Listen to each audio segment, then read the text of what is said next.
ولې غوره کارکوونکي له لاسه ورکوو؟ تاسو به لیدلی وي چې په یوه اداره کې یا په یوه کمپنۍ کې یو کارکوونکی کار کوي، په داسې حال کې چې یوه بله کمپنۍ، یوه بله اداره هغه کارکوونکي ته لوړ معاش ټاکي، خو هغه له دغې اوسنۍ ادارې څخه نه ځي. یا د فوټبال او کرکټ او نور ټیمونه به مو لیدلي وي چې کله چې په هغه کې یو لوبغاړی لوبه کوي، یو بل ټیم هغې ته ډېرې پیسې هم ورکوي، خو د هغه لومړني ټیم څخه هېڅکله نه ځي. لامل یې څه دی؟ یا ولې زموږ سره بعضې استعدادونه کار کوي، زموږ سره تکړه کارکوونکي کار کوي، خو زموږ له ادارې څخه ځي؟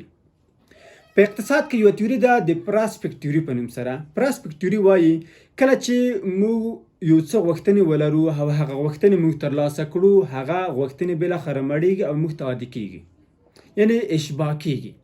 او که چیرې موږ له یوه څه څخه ناخوښه وو او هغه ناخوښي رفع نه شي، له منځه لاړه نه شي، هغه موږ ته لویه ستونزه جوړوي.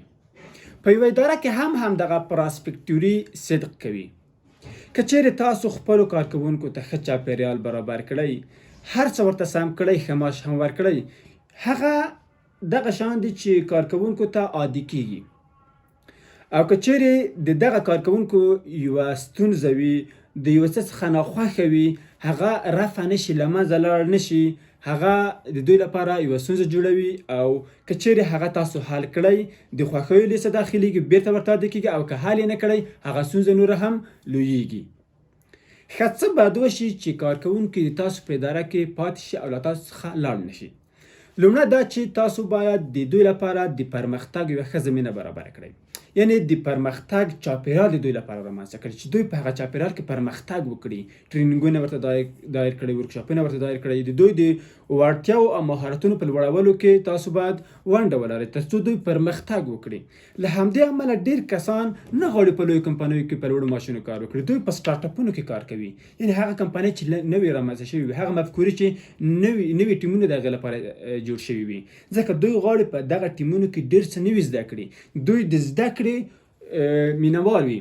بل دا چې تاسو باید د خپلو کارکوونکو لپاره د ستاینې او صفت کولو زمینه برابره کړئ، یعنې دوی ارزښت او دوی اهمیت لوړ کړئ. یعنې داسې مه کوئ چې تاسو هغوی ادارې ته کله راوغواړئ او تاسو یې توهین کړئ او بدرد ورته ووایئ. کله چې تاسو هغه راغواړئ ادارې ته د یو کار په هکله خبرې ورته کوئ، نو کله تاسو هغه راوغواړئ، د هغې صفت وکئ، د هغې ارزښت بیان کړئ او ورته ووایئ چې موږ په تاسو باندې افتخار کوو او تاسو څومره مؤثر کار ترسره کوئ.